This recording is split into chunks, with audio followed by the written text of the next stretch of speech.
Boa noite, são 9 horas. Soltar a Corrente, um programa para desligar a semana que passou e mergulhar no fim de semana que promete. À sexta-feira, das 21 às 22, na Terra Nova. Um programa de passagem para te levar a uma nova terra. A terra onde os pensamentos flutuam, as conversas têm sabor a mar e trazem as melhores notícias e a essência de cada um à tona. Soltar a Corrente. Fica connosco das 21 às 22. Todas as tuas explosões, todas as tuas explosões despertam fogo intenso, despertam fogo intenso.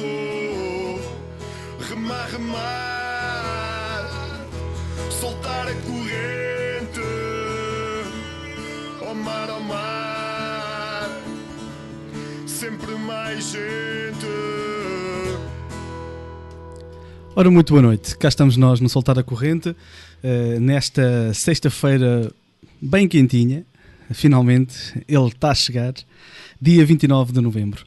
E finalmente também temos o programa, a rúbrica de personalidades. Todos nós ansiamos por este dia, nós aqui no estúdio e vocês aí em casa. Soltar a Corrente, um programa da responsabilidade do Secretariado Diocesano da Pastoral Juvenil e Vocacional. Como vocês sabem, SDPJV para os amigos. E Cátia, hoje, mais uma vez, grande programa em perspectiva. É verdade, João. Muito boa noite a todos os nossos ouvintes aí em casa, onde quer que estejam. Apesar do quente por via do coração, porque lá fora está um bocadinho fresco, estamos aqui preparadíssimos para mais um programa Soltar a Corrente e, como disse o João, e muito bem, temos hoje a rúbrica Personalidades, é a última sexta-feira do mês e, como tal, mais do que um tema, trazemos até si, e aqui também connosco, uma pessoa. A pessoa que hoje temos, você certamente aí em casa conhece, mas eu vou deixar as apresentações para mais daqui a um bocado, só para aguçar o seu apetite e a sua curiosidade aí em casa. Mas, João, como é hábito, primeiro vamos dar aos nossos ouvintes um bocadinho de música, não é? É verdade. Por isso, não saiam daí, vamos à música, voltamos já a seguir. Até já. Até já.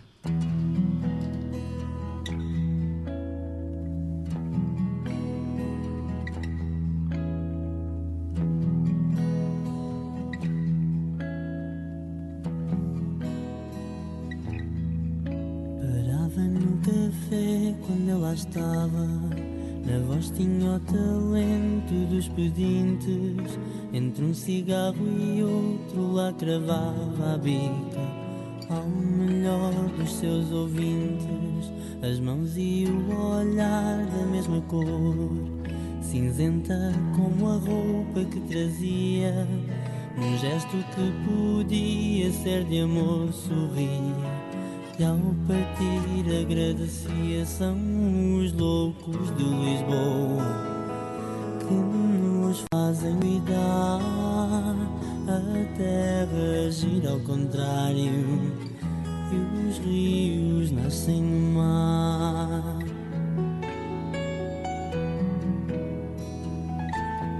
Um dia numa sala do clube passou um filme lá do hospital, onde o esquecido filmado no gueto entrava como artista principal.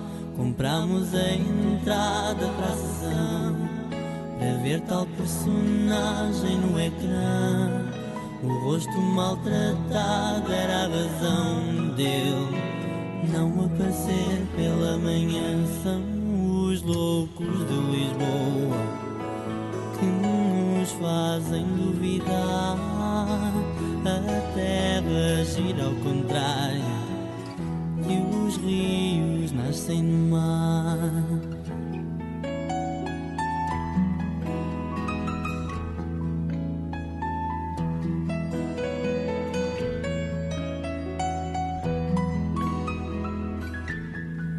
Mudámos muita vez de calendário, como o café mudou de freguesia.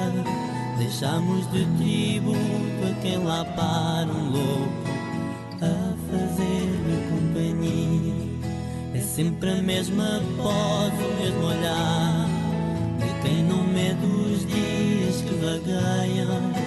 Sentado lá continua a cravar beijinhos às meninas que passei. São os loucos de Lisboa que nos fazem duvidar. A terra gira ao contrário e os rios nascem no mar. São os loucos de Lisboa que nos fazem duvidar. A terra gira ao contrário e os rios nascem no mar. Ora, e estamos de volta ao Soltar Corrente de hoje, com a rúbrica Personalidades, e não vou deixá-la sofrer mais aí em casa. Vamos passar a apresentar o nosso convidado de hoje. O nosso convidado de hoje nasceu em Malange, Angola, a 25 de junho de 1948, onde passou grande parte do seu tempo de menino e alguns anos da sua juventude. É casado, é pai de uma filha, é também licenciado em Engenharia Mecânica pelo Instituto Superior Técnico de Lisboa, mestre e doutorado pela Universidade Livre de Bruxelas e tem uma agregação à Universidade de Aveiro em Ciências Aplicadas ao Ambiente. Para além de professor catedrático, também já foi Ministro do Ambiente na década de 90. Hoje é Ministro da Comunhão e está envolvido em vários projetos dentro da Igreja e na nossa Diocese. No âmbito profissional, desenvolve projetos no campo ambiental com as Nações Unidas, a Comissão Europeia, entre outros organismos.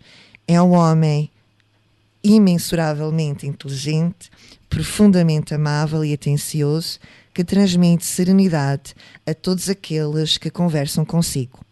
E é o nosso convidado de hoje, aqui no Personalidades do Soltar a Corrente. Professor Carlos Borrego, seja muito bem-vindo, muito obrigada por estar aqui connosco hoje. Eu é que agradeço, muito obrigado. É um prazer estar com uma simpática equipa que faz um programa com muita qualidade e, portanto, com certeza tenho muito gosto. E só a amizade e a sua simpatia permitiria perceber esta apresentação muito exagerada. De todo. Bom, professor, tal como dissemos aqui nesta nossa introdução, cresceu e nasceu e cresceu em África. Vamos começar por aqui. As suas memórias de infância. Que memórias guarda desse tempo da sua meninice e da sua juventude em África? Muita liberdade, muito espaço e muita brincadeira, misturada com alguma responsabilidade por causa do estudo, que era, de facto, o ponto mais fundamental para quem estava no então ensino primário, secundário, liceu, como nós dizíamos. Terminado o liceu, depois vim para Lisboa para fazer a universidade. Mas enquanto lá estava, a sensação que eu tinha e que tenho, as memórias que tenho, é exatamente esta de um grupo de colegas e muita juventude, muita gente jovem a brincar e depois alguma capacidade também de reflexão. Foi aí que eu comecei na JEC, na Juventude Escolar Católica, que era assim que então era designada, o que me permitiu depois também, quando cheguei ao Instituto Superior Técnico, continuar na JUC, que foi um período também interessante. Mas em África, basicamente, lembro-me das muitas patuscadas, muitos passeios, muitos piqueniques, em zonas que eram maravilhosas do ponto de vista natural. As quedas, chamadas então do Duque de Bragança, perto de Malange, hoje as quedas de Calandula. Professor, desculpe interromper. Para nós nos situarmos melhor, onde é que fica propriamente Malange? Malange Fica ao mesmo nível de Luanda, mas para o interior. É um planalto, 1200 metros de altitude, que tem uma característica absolutamente maravilhosa. Como já está relativamente a norte, não é tão quente como Luanda, e, portanto, durante o ano inteiro mantinha uma temperatura entre os 20 e os 30 graus, dia e de noite. Não é? Raramente, não é quente. Raramente eu vestia um casaco à noite.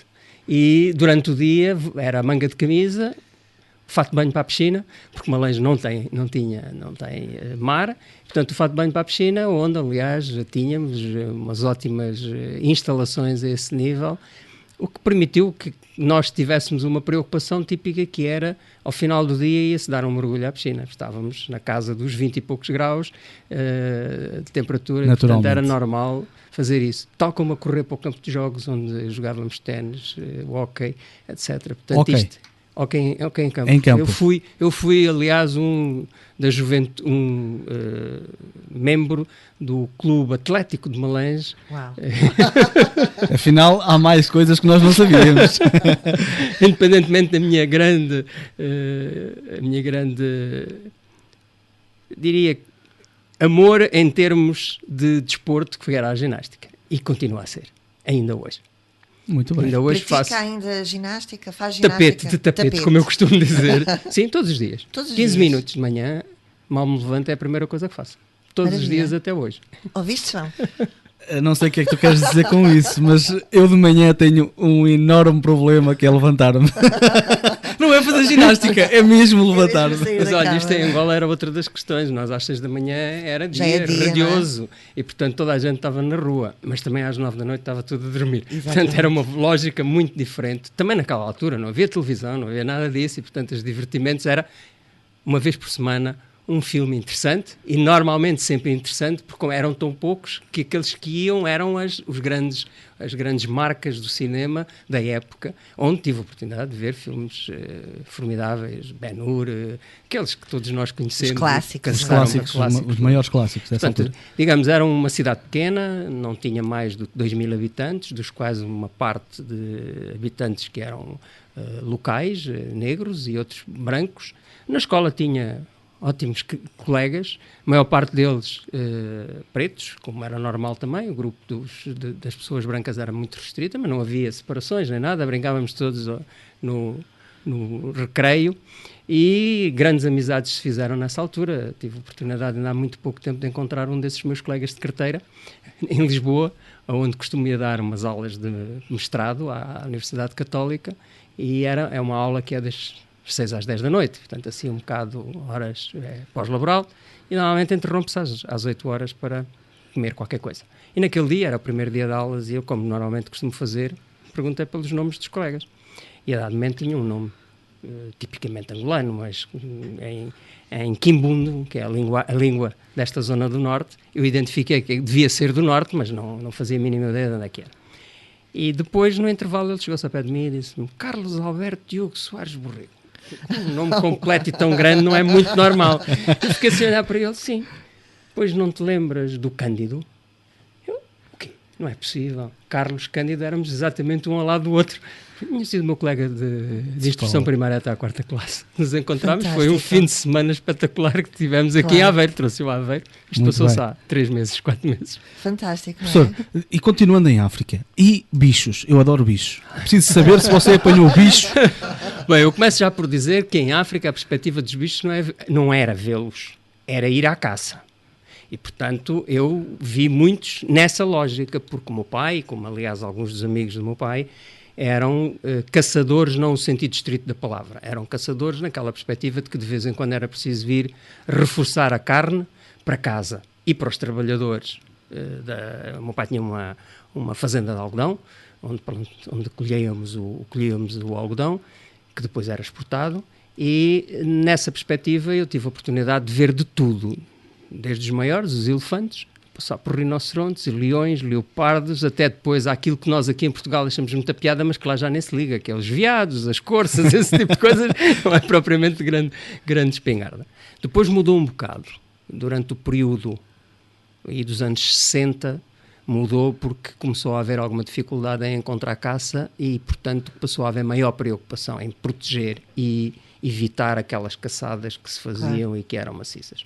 Mas para quem gosta de caça, os livros do Henrique Galvão, os 5 livros que ele tem, são absolutamente espetaculares. Eu já os li, e para quem, como eu, vi algumas daquelas cenas que ele descreve, considero que ele reproduz com uma fiabilidade extraordinária e bem descritos, e com muitas peripécias à volta, porque as caças, depois a caçada tem essa parte, que é a caça propriamente dita, é muito bonita para se ver, eventualmente para se trazer uma peça, mas depois tudo o resto é que é o agradável, dormir na selva, com a fogueira, as brincadeiras, o preparar o cozinhado, etc. As Isso cobras. não fazem mal nenhum. Nós somos todos amigos. Prontos? Vamos continuar. Estou satisfeito. Já estou satisfeito. Já podes ir à África. Já estou satisfeito. Já podes ir. Professor, Como se vê, eu estou aqui, portanto. Sobreviveu, não é?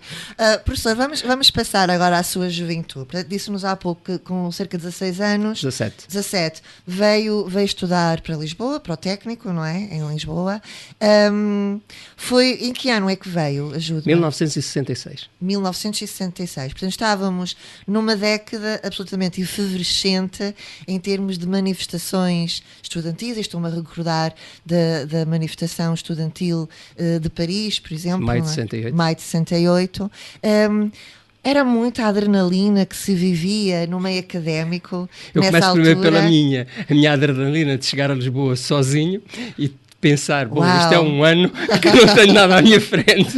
Exatamente. Foi de facto uma experiência muito simpática e muito agradável, mas também tive a oportunidade de ter um enquadramento que considero absolutamente fundamental para depois ter conseguido evoluir, que foi o Colégio Universitário Pio XII, para onde eu fui, onde tinha um quarto, e como todos os lares universitários, este tipo de enquadramento é muitíssimo importante, porque dá a ajuda dos colegas, a maneira como nós nos ligávamos, etc. Depois, em termos de escola, o técnico era uma escola muito especial, tinha uma associação de estudantes muito ativa, não é? E com gente que depois deu alguns dos grandes nomes da política, e que em 66, 67 começaram a perceber que havia também as movimentações no estrangeiro. Todos nós naquela altura tentávamos ir passar férias fora, e as férias não eram férias no sentido estrito da palavra, íamos para os campos de trabalho. Havia vários campos de trabalho na Europa que recebiam estudantes e a quem pagavam o serviço. O serviço era a coisa mais variada. Eu passei desde apanhar batatas e morangos, até colher fruta nas árvores, até trabalhar numa fábrica de congelados, de enchidos, de tudo fui fazendo pela França, Inglaterra, etc. E eu, comigo, muitos colegas. Outros, não é? E isto trazia para Portugal uma série de ideias de como estava a juventude na Europa. E, de facto, percebia-se que havia efervescência. As músicas, as bandas, tudo isso mostrava que havia coisas a girar. Em Portugal nós estávamos muito limitados, porque a rádio não passava uma série de músicas, por exemplo. Lembro perfeitamente nós à noite, na onda média, a tentar apanhar Rádio Luxemburgo, que era onde apareciam as primeiras músicas saídas lá fora, e que algumas delas eram cortadas, ou porque tinham uma conotação política, ou mais puxada do ponto de vista sexual, ou qualquer coisa desse estilo, e tipicamente o que fazíamos era ir ouvi-las via, ou então... Não é? Exatamente.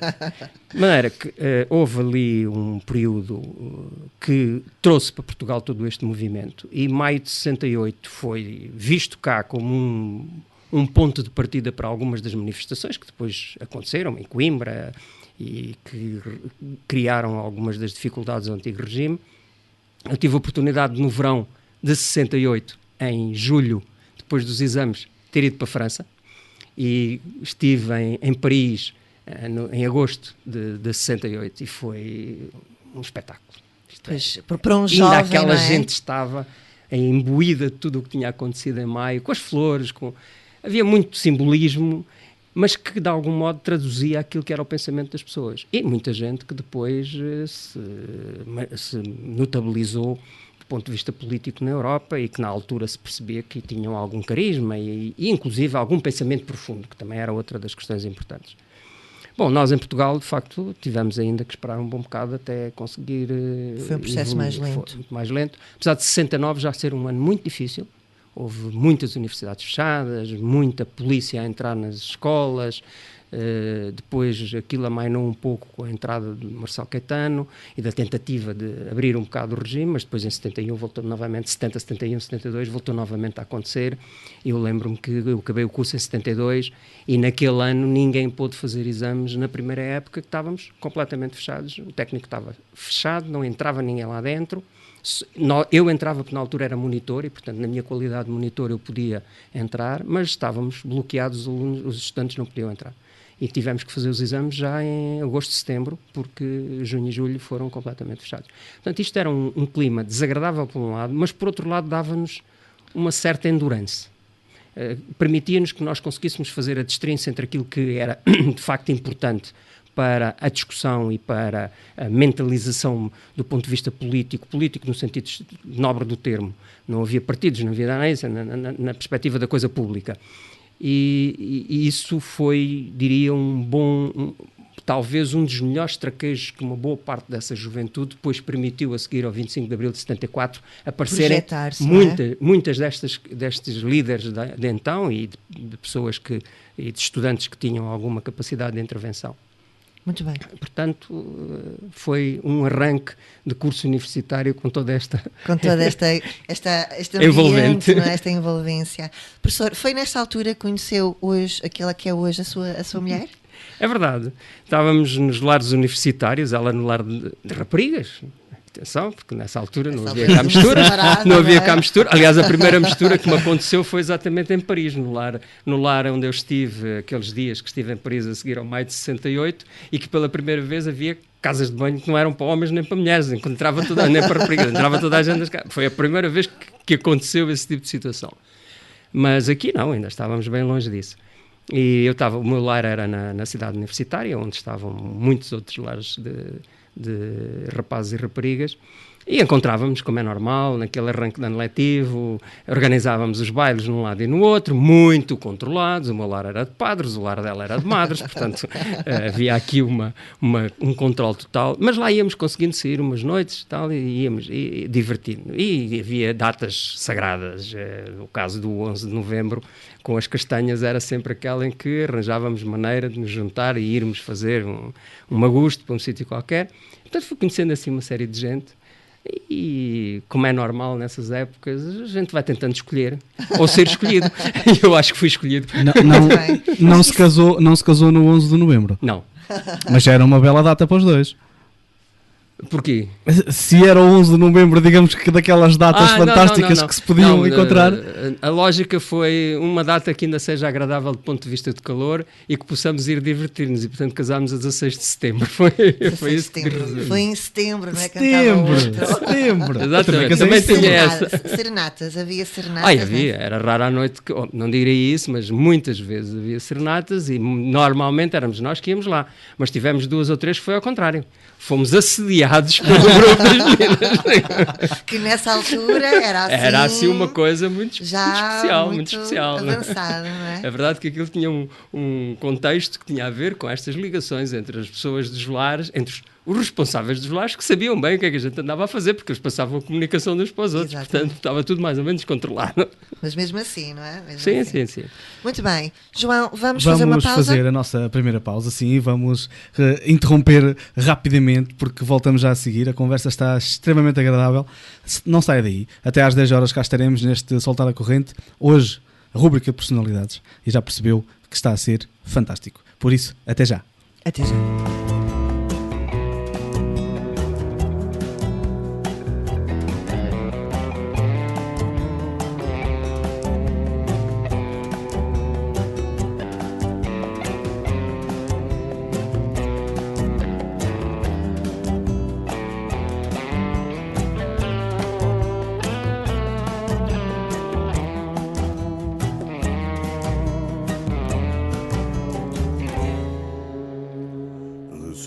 Teu bilhete para ir ter ao jardim, a tua caixa de segredos, queres abri-la para mim? E tu não vais fraquejar, ninguém vai saber de nada. Juro não me vou gabar, a minha boca é sagrada. crestote para trás de boa, creolho, tinha carteira, com cheiro de bom cabelo e cheiro, bom shampoo. Nunca tá comendo nem dormir, se mentir, tá pecar. Tem gente que já sabe desamor, tem favor. Da minha primeira beijinho, nunca queria ficar sem castigo. Não queria dizer na boca, não tem mais coisa de junto que aqueles que separamos dois.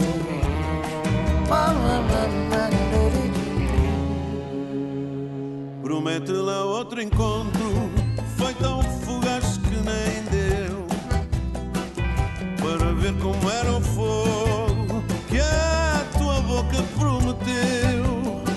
Pensava que a tua língua sabia a flor de jasmim, sabe o chicle de mentol, e eu gosto dela assim.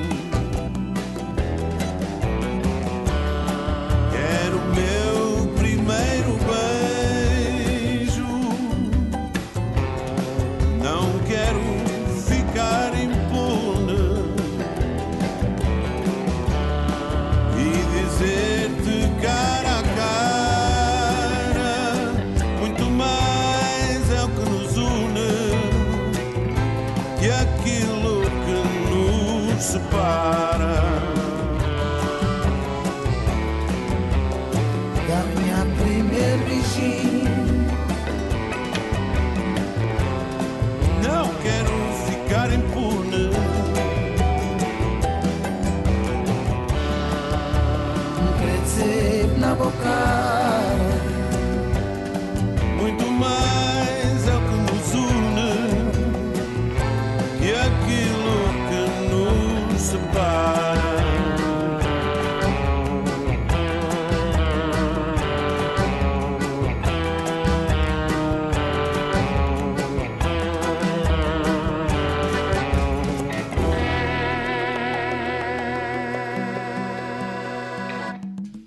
Estamos de volta, personalidade de hoje, professor Carlos Borrego. Este é o seu programa de todas as sextas-feiras, Soltar a Corrente, um programa da responsabilidade do Secretariado Diocesano da Pastoral Juvenil e Vocacional de Aveiro.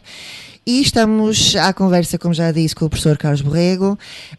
Professor, vamos continuar esta conversa que está, acredita em mim, está muito, muito agradável. Muito, o senhor é de facto muito simpático. E uma pessoa, aquilo que eu disse na introdução não é mentira nenhuma, é mesmo uma pessoa muito atenciosa e gostamos muito de estar consigo e conversar consigo. Mas vamos avançar com as perguntas que temos aqui preparadas para si, e a próxima pergunta tem a ver com todos os projetos que vai abraçando e que tem abraçado ao longo da sua vida dentro da comunidade a que pertence e dentro da Diocese também. Fale-nos um bocadinho do seu percurso na Diocese, na sua comunidade. Sei que é Ministro da Comunhão. Fale-nos um bocadinho do seu percurso enquanto cristão. Bom, como há pouco disse, o meu percurso começou cedo, com a juventude escolar católica, com esse envolvimento em Angola, e que depois continuou quando cheguei, quer porque estava num lar universitário católico e isso permitia-me ter muitas ligações e facilidades nos contactos, nas organizações internas do próprio lar, onde tínhamos alguma reflexão, grupos de reflexão, grupo cultural, etc., mas também porque estive na Juventude Universitária Católica e mantive-me durante aqueles 5 anos em que estive na universidade.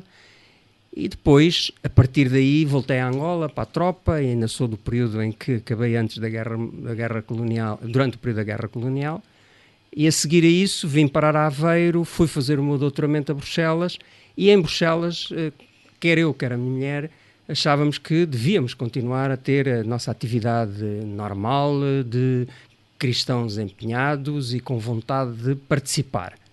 E quando chegámos, tentámos perceber como é que estava a situação em Bruxelas, e eu, enquanto estudante, obviamente estava enquanto estudante na universidade, apesar de ser já docente aqui em Aveiro, estava numa situação um pouco diferente daquilo que era a maioria dos portugueses que lá estavam.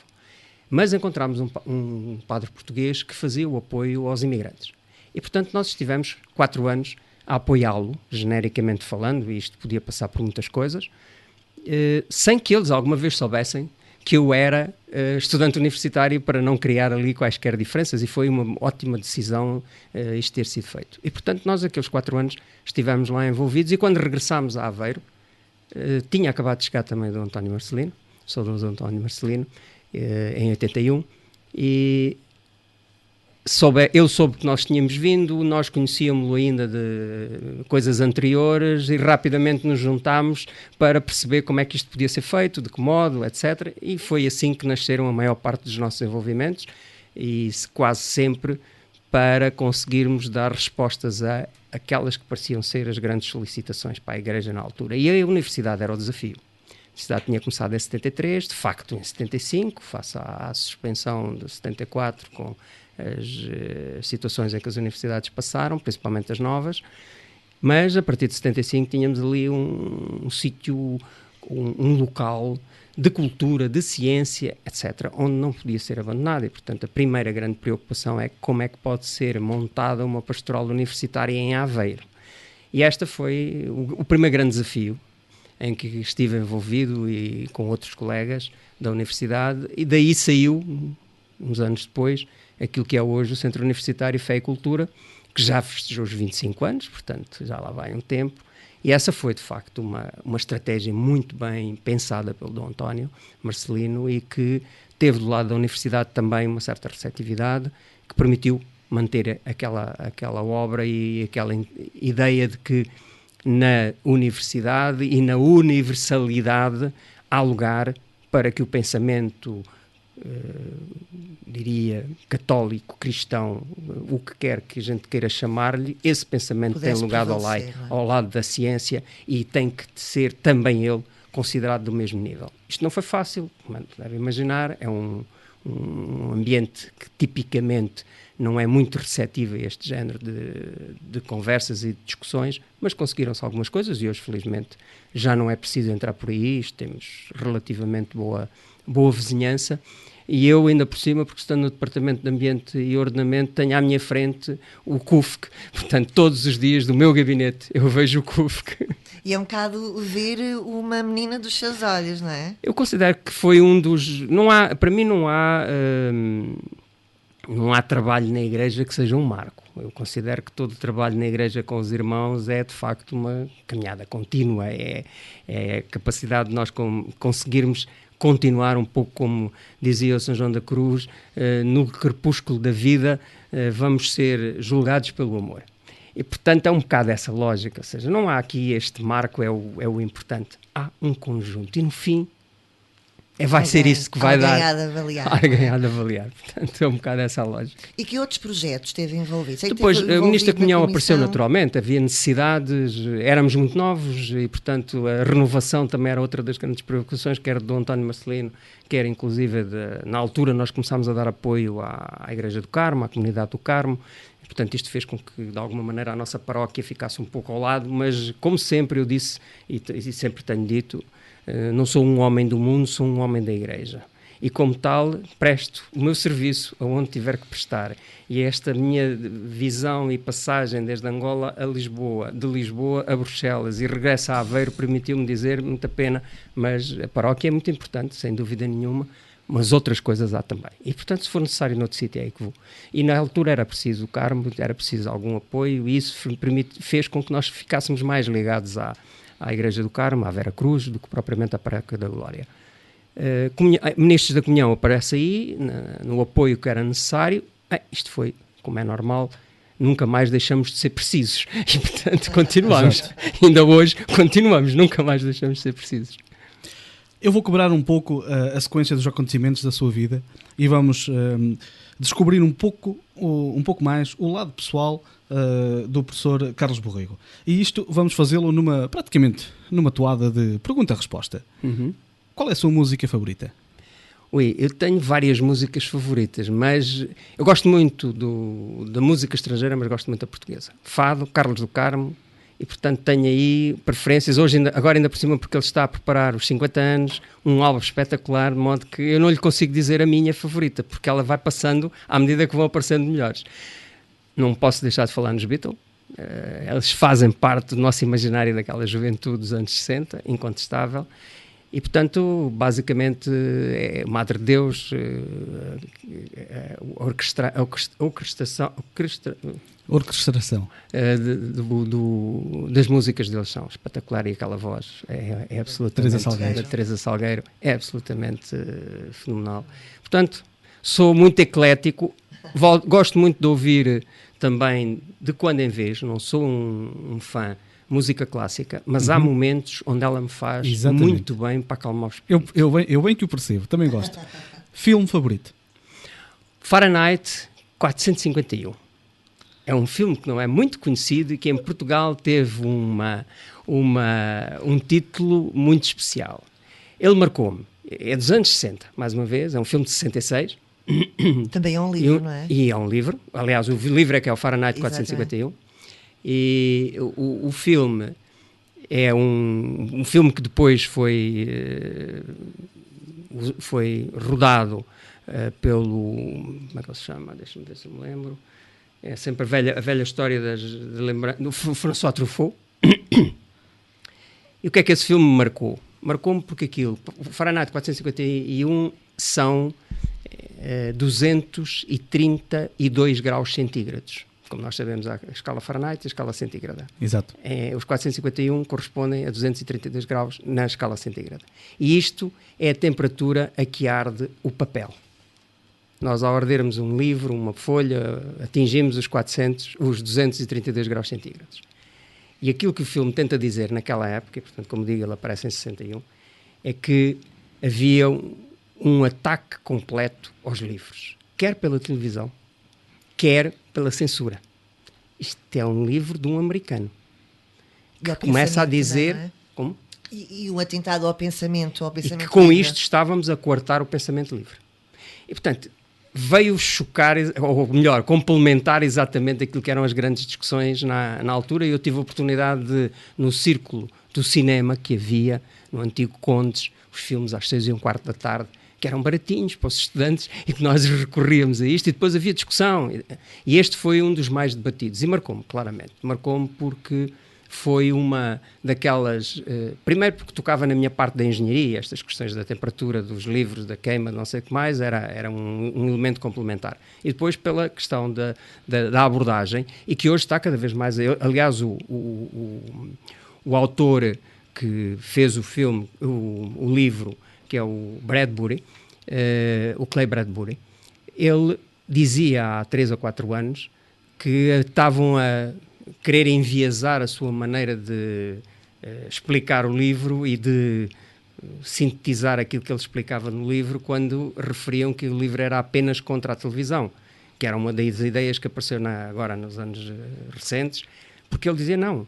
O meu problema, quando eu quis escrever o livro, não era isso que eu pretendia, era exatamente a ideia de que havia alguém que queria mandar em tudo e alguém que coartava a capacidade do pensamento livre. Basicamente era isso. E depois ele dizia, infelizmente apareceu, não foi um alguém, foi um meio de comunicação social, que é a televisão.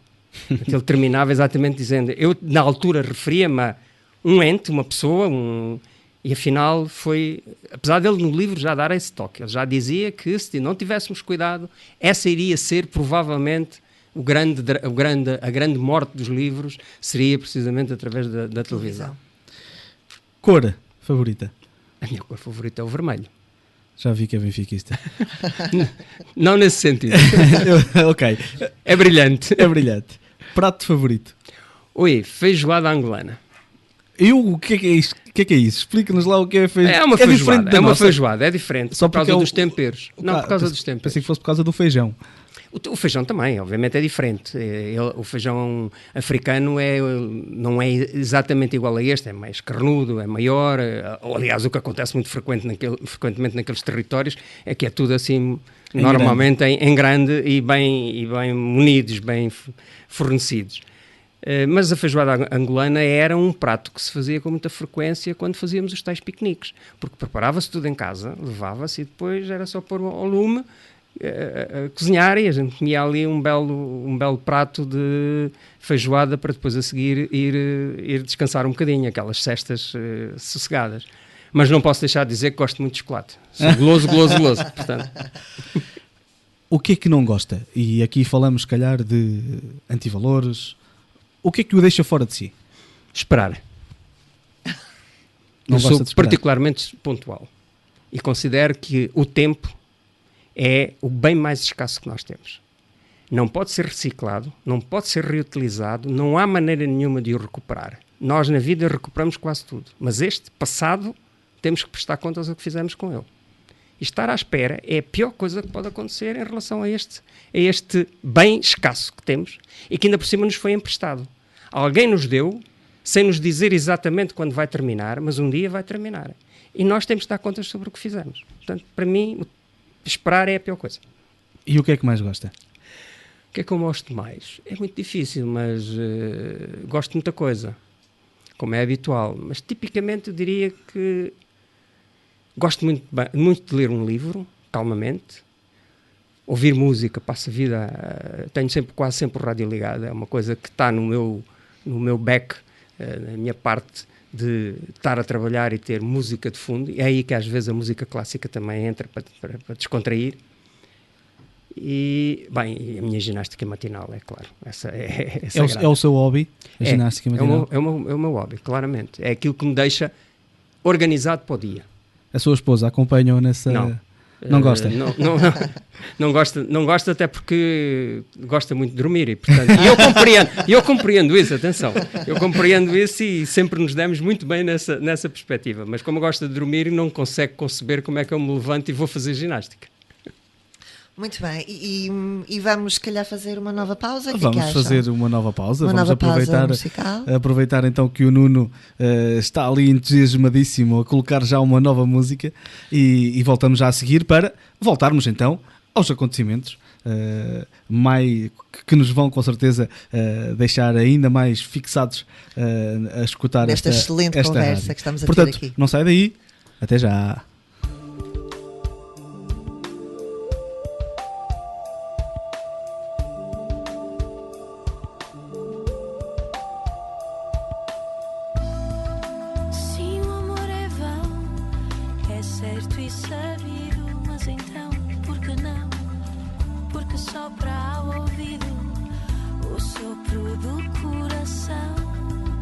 Se o amor é vão, mera dor, mero gozo,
E estamos de regresso a este Soltar a Corrente desta sexta-feira, 29 de novembro deste ano de 2013.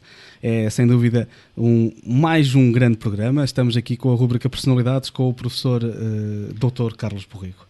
E para vós que estão desse lado, em especial aos colegas da Central, um abraço para eles, não param a vida de me dizer olá. Portanto, para todos vocês, os ouvintes que nos estão a escutar, de certeza que estão a gostar da conversa, e não vamos perder mais tempo, Cátia. Não vamos perder Vamos mais arrancar, tempo. Aproveitar estes últimos 10 minutos. É verdade, estamos mesmo na reta final do nosso programa. Para conversar mais um bocadinho. Mas Eu também mando um abraço para a Central. Muito bem, muito bem. Então vamos todos mandar beijinhos lá para Para a casa. Central, não é? para a Central, para a empresa. Mas eu Não, quero mandar um beijinho para um agrupamento de escoteiros que nesta altura estão a iniciar um acantonamento, é o agrupamento 822. Está lá o meu filho. Está lá o meu filho, um beijinho muito grande.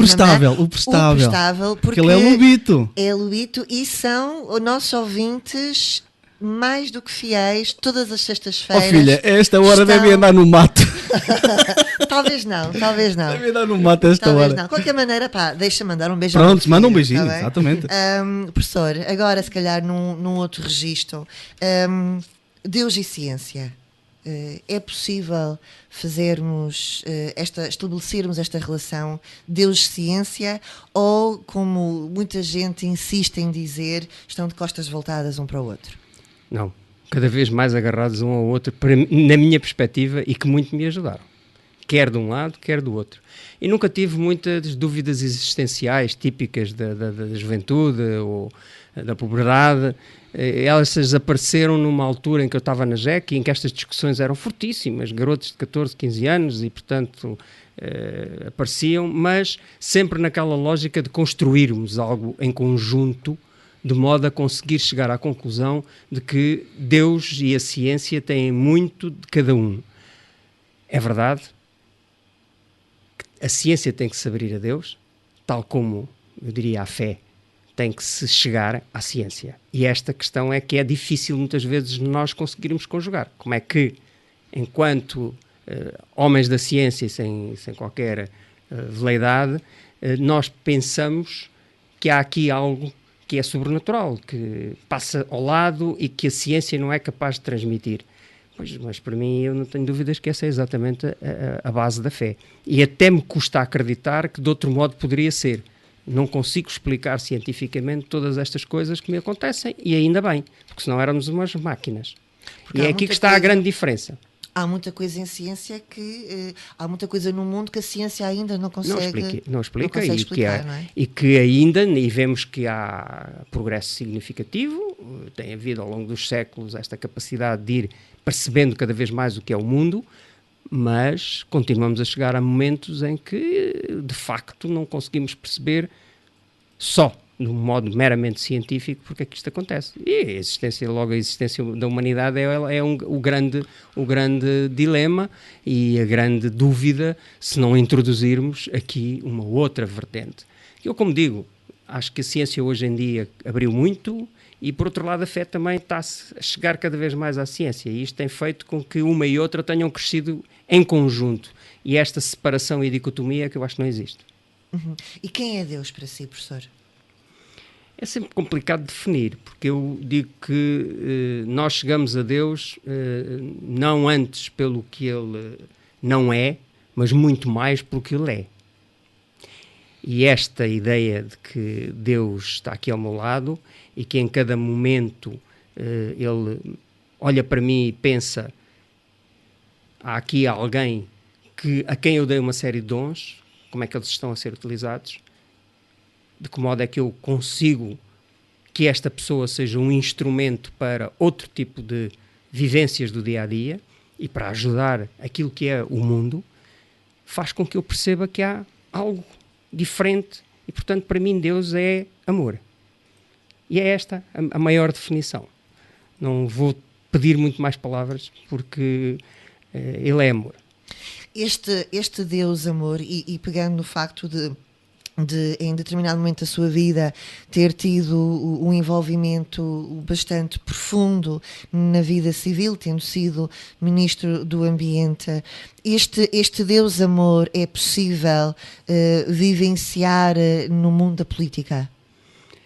É fácil. É um mundo ser difícil. cristão? Eu ainda tive a oportunidade de estar, independentemente de ter sido já um momento complicado, de estar numa altura em que os valores da política estavam presentes, em que se reconhecia a capacidade dos políticos serem interventivos e de terem estofo, usando uma linguagem comum. Hoje em dia ainda é mais complicado, porque isso praticamente desapareceu, infelizmente. Mas na altura não há a mínima dúvida de que havia um conjunto de valores que se pensavam, não tinham a ver com religiões nem nada, mas com esta ideia de que a pessoa humana necessita de um determinado tipo de cuidados, necessita de uma atenção por parte da política, e muitas daquilo que eram as decisões tomadas eram pensando que existia ali uma pessoa humana, que existia ali alguém que tinha algo mais do que apenas a coisa. E hoje em dia olhamos por muitas das leis e parece que se esquecem que elas são para aplicar a pessoas e não a coisas. E esta incidência da sociedade incidência, laica, não é? Exatamente, e cada vez mais marcada pelo dinheiro, pela economia. A economia, o Papa veio um pouco dizer isto, e de uma maneira muito dura. Nós não podemos ser guiados exclusivamente pelos euros, não podemos ser guiados apenas pela economia. Há mais do que apenas a economia. Há toda uma ética, não é? Claramente, há a pessoa em si que necessita de um determinado tipo de atenção, que tem que ser vista numa lógica de que ela tem que ter condições para poder evoluir, para poder progredir, para conseguir dar aquilo que na realidade pode fazê-lo e não ser aí limitada porque a sociedade está organizada de uma determinada maneira. E isto tem muito a ver com o modo como a política hoje é dirimida e o modo até como as pessoas não se conseguem entender em política. É uma coisa que é estranhíssima. Somos um dos poucos países em que isto acontece. Acabámos de ver o acordo que os alemães conseguiram em termos de um governo complicado, difícil, entre os partidos, mas entenderam-se, conversaram e chegaram a um acordo. Como é que é possível que em Portugal haja esta crispação e sistematicamente não há entendimento, não é possível chegar a um consenso? Há aqui algo que está a escapar completamente à população. No sentido nacional, talvez. No sentido nacional, a capacidade de perceber que as pessoas estão atentas a isto, não é? E querem ter respostas, estão atentas ao que se está a passar e não podem continuar a sentir que estão a ser completamente ultrapassadas pelos jogos da política. E a nossa relação com o mundo? Sei que tem alguns projetos nas Nações Unidas, também com a Comissão Europeia. A nossa relação com o mundo, com a criação, também é uma relação muito pobre, não é? Nós temos projetos que são muito científicos, muitos projetos de investigação que são financiados para questões ambientais. Algumas dizem muito respeito à nossa vida dia-a-dia, outras serão um pouco mais na área da investigação mais pura, mais sem ser aplicada, mas esses projetos vão sempre no caminho de perceber que a sociedade precisa de uma determinada solução para um certo problema, claramente na área ambiental, e que nós temos que encontrar uma solução para isso.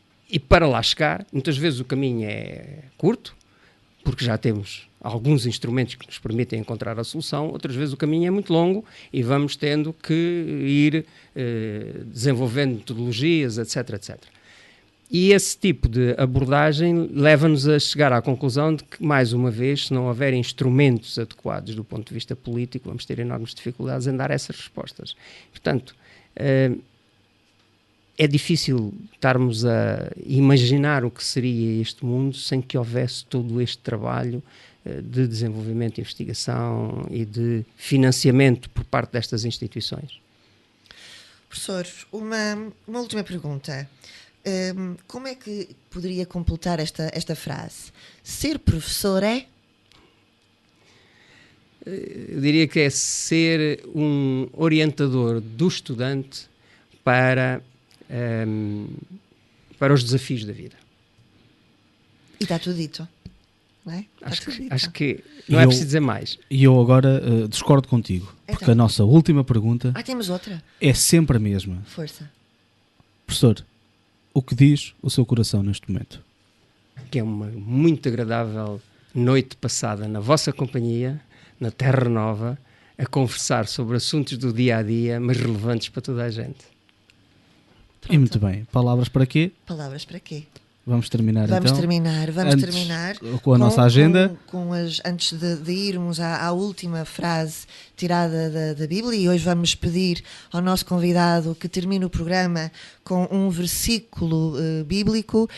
Relembrar-vos que no próximo programa vamos ter connosco várias pessoas que trabalharam e que deram não só o coração, mas também as mãos para que a missão jubilar fosse possível. Não se esqueça, ponha na sua agenda, porque o encerramento da missão jubilar está já aí, dia 8 de dezembro. Vá-se informando junto à sua comunidade para saber qual o ponto de encontro para a sua paróquia. Portanto, não perca o próximo programa, porque de facto vai ser muito importante para fazermos a avaliação de tudo aquilo que foi a missão jubilar e que não pode terminar, sem dúvida nenhuma, não pode terminar no próximo dia 8. Professor, neste último minuto do nosso programa, e permita-me agradecer-lhe mais uma vez a sua presença aqui hoje conosco na rúbrica Personalidade Solitária Corrente, um versículo bíblico para deixar os nossos ouvintes a pensar, e porquê é que escolheu esse versículo? Eu também vos agradeço, como disse há pouco, Cátia, principalmente assim pela companhia que tivemos há um ano atrás, ou coisa do género. E, portanto, agradeço também ao João a simpatia e a amabilidade. Foi para mim um gosto de estar aqui. Muito obrigada. Eu vou deixar um versículo que é do Eclesiastes e que é o seguinte: porque na muita sabedoria há muita tristeza, todo aquele que aumenta a sua ciência aumenta a sua dor.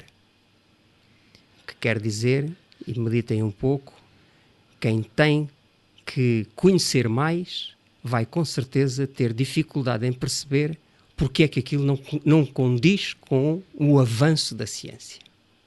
E este versículo tirado de há 3.000 anos vem dar-nos a noção de que naquela altura já se percebia que, sabendo mais amafanhados ficaremos se não formos capazes de encontrar a resposta de outro modo.